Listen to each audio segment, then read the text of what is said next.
소중한 나. 무한 행복.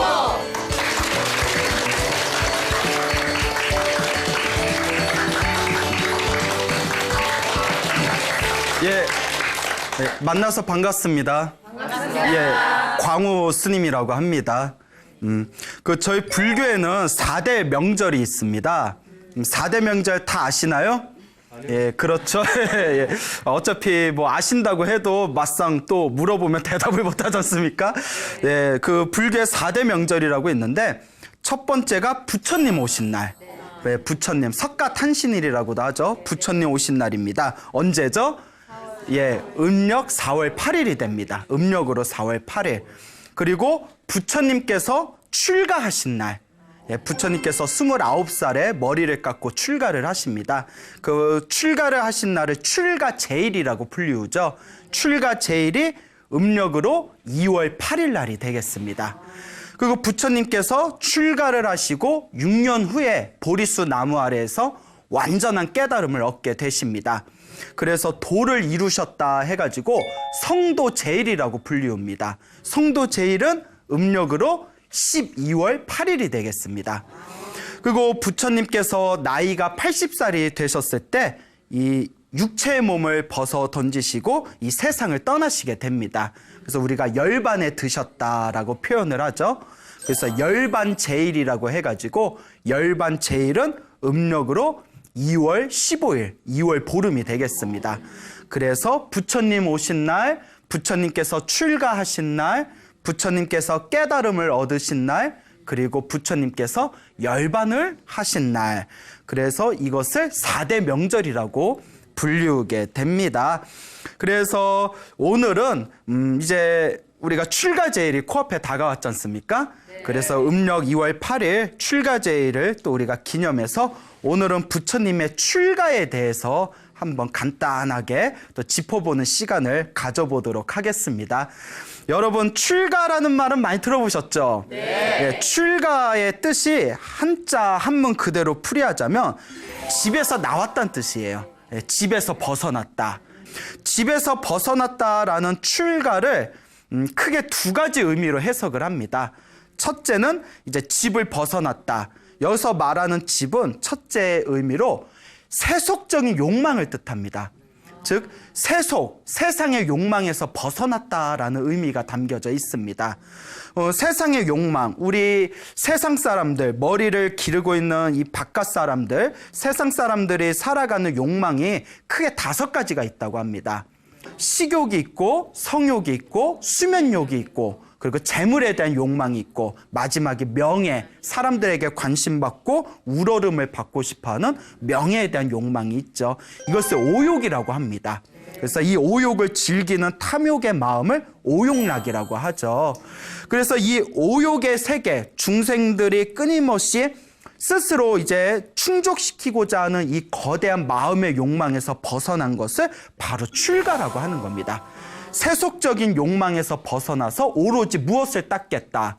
그렇죠. 오로지 마음을 닦겠다. 오로지 진리를 닦겠다라는 그런 어떤 마음가짐을 우리가 진정한 출가의 의미다라고 바라보고 있습니다. 그래서 세속적인 욕망의 세계에서 벗어났다라는 것을 출가라고 하고요. 또 두 번째 뜻은 윤회에서 벗어났다는 뜻이에요. 요 집이 단순히 내가 살고 있는 집에서 나왔다는 뜻도 아니고 내가 살고 있는 이 중생들의 삶의 탐욕심에서 벗어나서 한 걸음 더 나아가서 삶과 죽음의 윤회에서 벗어나는 것, 이것을 진정한 의미의 출가라고 합니다.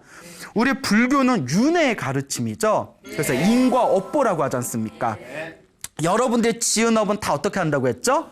자기가 받는다고 했지 않습니까? 그래서 우리 불교에서는 내가 이번 생에 지은 업보대로 다음 생에 지옥에 태어날 수도 있고 짐승으로 태어날 수도 있고 또 사람으로 태어날 수도 있고 혹은 하늘세계 천상계에 태어날 수도 있지만 지옥에 태어나든 인간으로 태어나든 천상계에 태어나든 내가 지은 업대로 끊임없이 돌고 돌면서 살아야 되기 때문에 이 윤회의 삶을 중생의 크나큰 업보로 보았습니다. 중생이 가지고 있는 가장 큰 업보가 바로 윤회라는 것이죠. 그래서 우리 중생들은 이 윤회라는 거대한 집안에서 살고 있는 거예요. 여러분들이 지금 사람의 몸으로 태어난 것은 어쨌거나 전생에 복을 좀 지어 놓으신 거예요.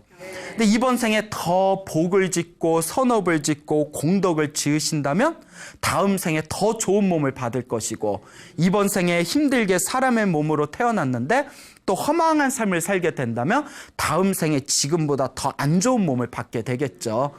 그래서 이 생사윤회, 삶과 죽음, 태어나고 죽고 태어나고 죽는 반복된 이 윤회의 삶에서 벗어나서 완전한 자유, 영원한 행복을 얻는 것이 바로 윤회에서의 해탈을 뜻하는 것입니다.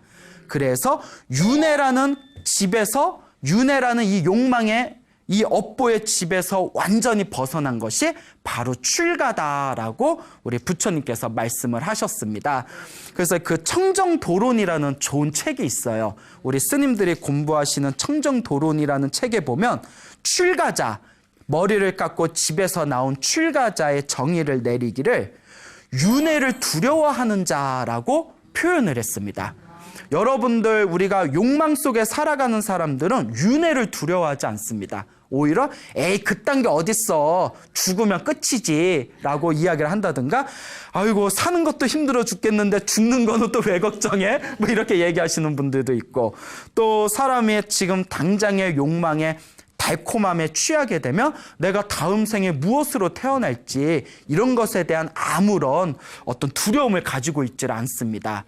하지만 정말 내가 다음 생에 무엇으로 태어날지, 내가 다음 생에 지옥으로 태어날지 인간으로 태어날지 짐승으로 태어날지, 내가 내 업을 어떻게 받을지 두려워할 줄 아는 사람은 스스로 마음을 수행할 수밖에 없습니다.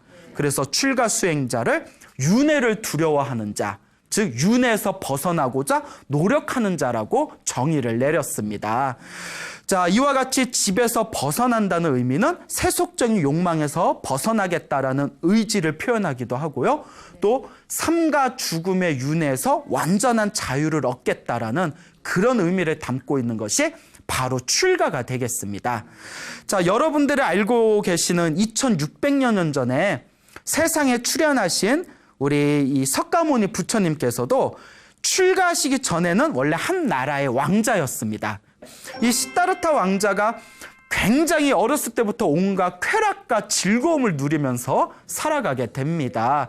그런데 자신이 가지고 있는 모든 쾌락과 즐거움을 다 놓아버리고 출가하게 된 가장 근원적인 이유는 바로 금방 말한 생사윤회에 대한 인간이 가지고 있는 근원적인 괴로움에 대한 자각이 있었기 때문입니다.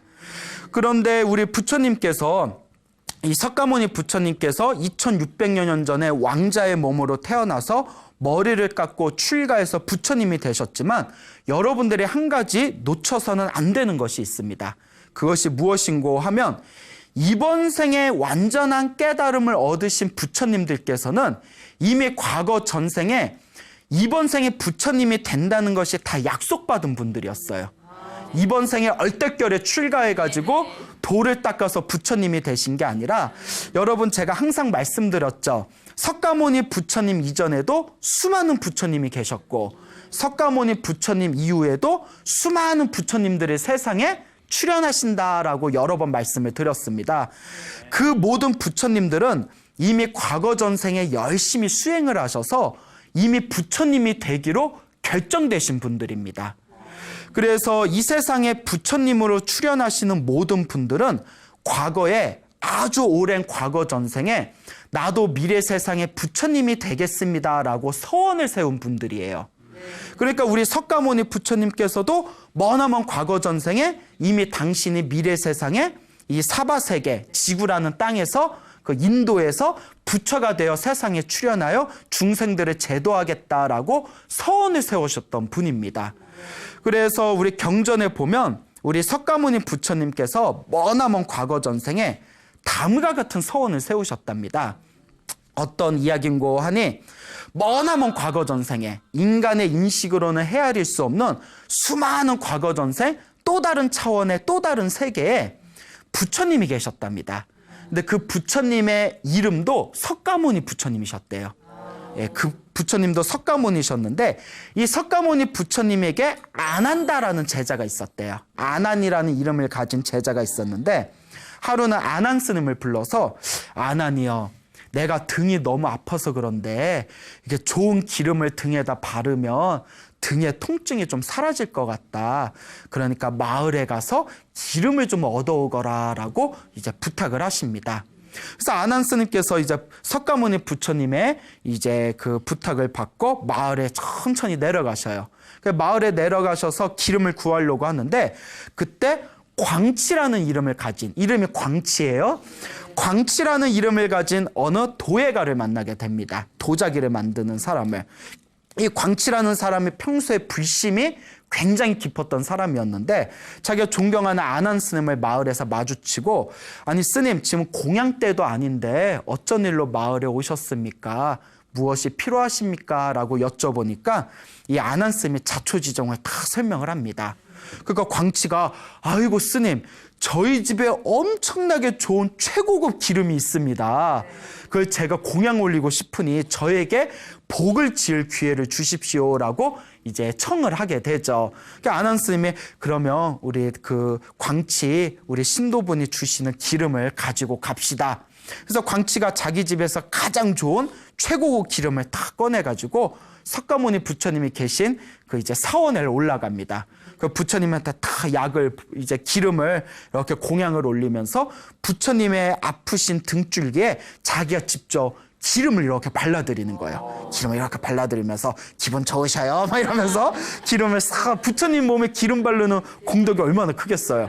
기름을 싹 발라드리니까 부처님이 흐뭇해 하시면서, 광치여, 그대의 정성스러운 그 기름의 공양으로 내 등줄기의 아픔이 다 사라졌구나. 그대는 무량한 공덕을 받게 될 것이다 하고 광치에게 칭찬을 했을 때 광치가 가슴에서 울컥하고 엄청난 기쁨과 환희심을 느끼게 됩니다.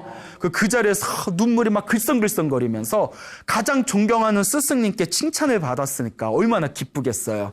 그 자리에서 석가모니 부처님 앞에서 다 무릎을 꿇으면서 합장을 하면서 다음과 같이 서원을 세우십니다. 거룩하신 석가모니 부처님이시여, 만약 제가 부처님께 기름을 공양한 이 공덕이 있다면 저도 머나먼 미래생에 부처님이 되기를 원합니다.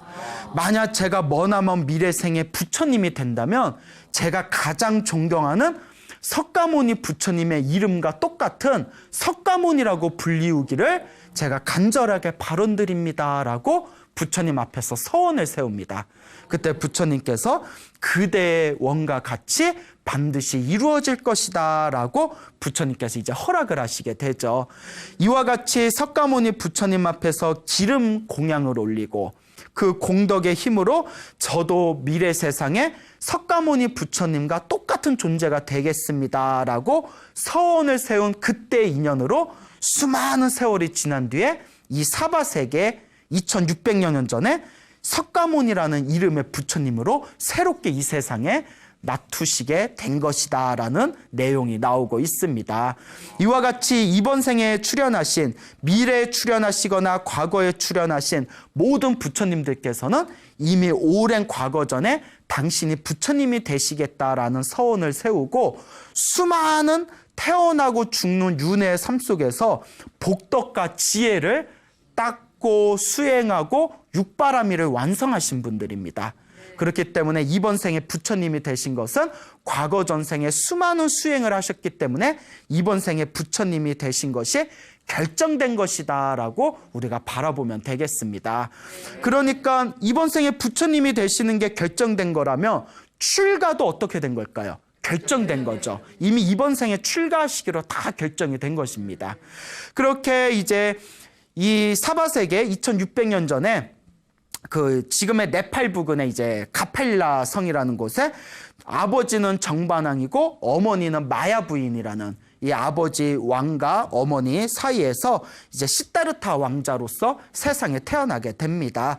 처음에 이 마야 부인, 어머니 마야 부인은 이제 아기 부처님, 시다르타 왕자를 이제 배에 품고 친정집에 출산을 하려고 이렇게 길을 가다가 룸비니 동산 다 들어보셨죠? 룸비니 동산에서 갑자기 이제 잠깐 우리 쉬어가자꾸나 해놓고 요 나무 밑에서 잠깐 쉬고 있을 때 태기가 느껴가지고 나무 밑에서 이제 갑자기 애를 낳게 됩니다. 그 이제 우리 아기 부처님이 되는 거죠. 그래서 그 유명한 얘기 있지 않습니까? 태어나자마자 하늘의 신들이 목욕을 시키고 7 발자국을 걸어서 한 손은 하늘을 가리키고 한 손은 땅을 가리키면서 청산천하 유아독존 뭐 이랬다고 하지 않습니까? 자, 어쨌거나 아기 부처님이 출현을 하시고 이제 출산을 위해서 친정을 가다가 중간에 이제 애를 낳게 됐으니까 다시 집으로 갈 필요가 없잖아요. 그래서 왕궁으로 돌아오게 됩니다. 이제 친정집에 가는 걸 멈추고 왕궁으로 돌아와서 크게 이제 잔치, 축제를 벌입니다. 그때 그 인도 땅에서 가장 위대한 스승 중에 한 분으로 손꼽혔던 아시타라는 선인이 하늘의 천문을 보고 별자리를 본 뒤에 저 가필러성의 위대한 분이 출현을 하셨구나. 내가 직접 가서 관상을 한번 봐야 되겠다. 예. 그래서 그 카필라성에 이제 심통력을 부려서 거기 카필라성의 순식간에 도달을 하게 됩니다. 그때 아시타 선인의 나이가 한 120살이라는 설이 있어요. 100살이 넘었다라는 그 신선이죠, 신선. 그래서 이제 아시타 선인이 왔다는 얘기를 듣고 정반왕이 깜짝 놀랍니다. 위대한 스승님께서 우리 왕자님을 보기 위해서 일부러 왔구나. 그리고 이제 왕자를 보고 싶다는 아시타 선인에게 딱 시다르타 왕자를 보여줍니다. 그러니까 아시타 선인이 딱 안아보고 시다르타 왕자의 딱 얼굴을 본 뒤에 갑자기 막 웃어요. 막 희죽희죽 웃더니 갑자기 또 울어요. 뭐 조울증이 있나? 막 웃다가 막 갑자기 막 우는 거예요. 그 왕이 불안하잖아요. 사람이 왜 이런가? 정신이 나갔나? 아시타 선인이시여, 왜 처음에는 웃다가 왜 갑자기 울음을 터뜨리십니까? 하니까 아시타 선인이 다음과 같이 얘기합니다. 이 아기 왕자님은 나중에 성인이 되면 그 위대한 성자가 되실 분입니다. 붓다, 눈을 뜬 자, 붓다, 부처님이 돼서 널리 중생을 제도하실 분입니다. 그래서 너무 기뻐가지고 제가 웃음을 터뜨린 겁니다. 그러다가 제가 갑자기 또 운 것은 이 아기 왕자님이 나중에 출가를 해서 부처님이 되어 널리 중생들을 제도할 텐데 제가 나이가 너무 많아서 부처님께 법문을 듣지 못할 것이 너무나 한스러워서 저도 모르게 눈물을 흘린 겁니다. 라고 이야기를 하더랍니다. 이제 위대한 부처님이 되실 겁니다. 라는 이야기를 듣고 마야 부인은 되게 기뻐했대요. 어머니 마야 부인은 너무나 기뻐했는데 아버지 정반왕은 인상을 찡그렸답니다. 왜 인상을 찡그렸을까요? 그렇죠. 왕이 되지 않고 머리를 깎고 출가한다니까. 그 아시타 선인의 예언을 듣고 이제 마야 부인은 굉장히 기뻐했지만 아기를 낳고 이제 아기 부처님을 낳고 7일 후에 세상을 떠납니다. 그래서 경전에는 이제 7일 후에 세상을 떠나서 하늘세계, 천상세계에 태어났다라는 내용이 나오게 되죠. 어쨌거나 이 왕에게는 자기 옆에 8명의 지혜로운 바라문이 있었다고 합니다. 옛날에 바라문의 역할 중에 하나가, 여러분 바라문 다 들어보셨죠? 브라만이라고 하죠. 예언가라는 또 어떤 종교인으로서 예언하는 역할도 있습니다. 이 8명의 지혜로운 바라문이 이제 아기 왕자님을 보고 8명 중에서 7명이 손가락 2개를 치켜 세웁니다. 뭐 사진 찍나 뭐 이렇게 손가락 2개를 딱 치켜 세우더니 우리 왕자님에게는 2가지 길이 있습니다. 한 가지 길은 아버지의 뒤를 이어 왕위를 받아서 이 세상을 평화로 다스리는 위대한 황제가 되실 분입니다. 그 위대한 황제를 불교에선 전륜성왕이라고 합니다. 위대한 황제, 전륜성왕, 아주 성스러운 왕이 되실 분입니다. 이게 첫 번째 길이고, 이 길이 아니면 머리를 깎고 출가해서 깨달음을 얻어 붓다, 부처님이 되실 분입니다. 이렇게 이제 2가지 길이 있습니다라고 이야기를 했답니다. 근데 8명 중에서 7명은 2가지 길이 있습니다라고 예언을 했는데, 옆에서 듣고 있던 가장 나이가 어렸던 바라문인 딱 손가락 하나를 딱 치켜 세우면서 아닙니다. 오직 한 가지 길만 있습니다. 이러더래요. 그래서 왕이 어떤 길이 있냐 하니까 이 아기 왕자님은 오직 머리를 깎고 출가해서 부처님이 되실 뿐입니다. 이 길은 정해졌습니다라고 딱 맞추더래요. 8명 중에서 가장 용하죠. 예? 그래서 딱 하나를 지켜 세우니까 왕이 좀 불안한 거예요. 그래서 8명들한테 그럼 우리 아기 왕자가 어떤 이유로 출가하게 되겠느냐라고 물어보니까 그 8명의 바라문들이 또 이렇게 점을 치더니 점을 엄청 잘 봤나 봐. 예? 그래서 그 점을 치더니 나중에 성인이 돼서 늙은 사람, 노인, 병든 사람, 병자, 죽은 사람, 시체, 그 다음에 마지막에 머리를 깎은 출가 수행자, 이 4종류의 사람, 늙은 사람, 병든 사람, 죽은 사람, 출가 수행자 4사람을 보고 출가를 하게 될 것입니다 라고 이제 예언을 하게 됩니다. 그래서 이 아버지 정반왕이 혹시라도 아들 시다르타 왕자가 출가할까 봐 그 예언을 들은 이유로 절대 성 안에는 나이 든 사람, 그 다음에 병든 사람, 죽은 사람, 머리 깎은 출가 수행자는 절대 못 들어오게 했답니다. 그래서 나중에 시다르타 왕자가 29살이 될 때까지 나이 든 사람, 병든 사람, 죽은 사람, 출가 수행자를 한 번도 못 봤대요.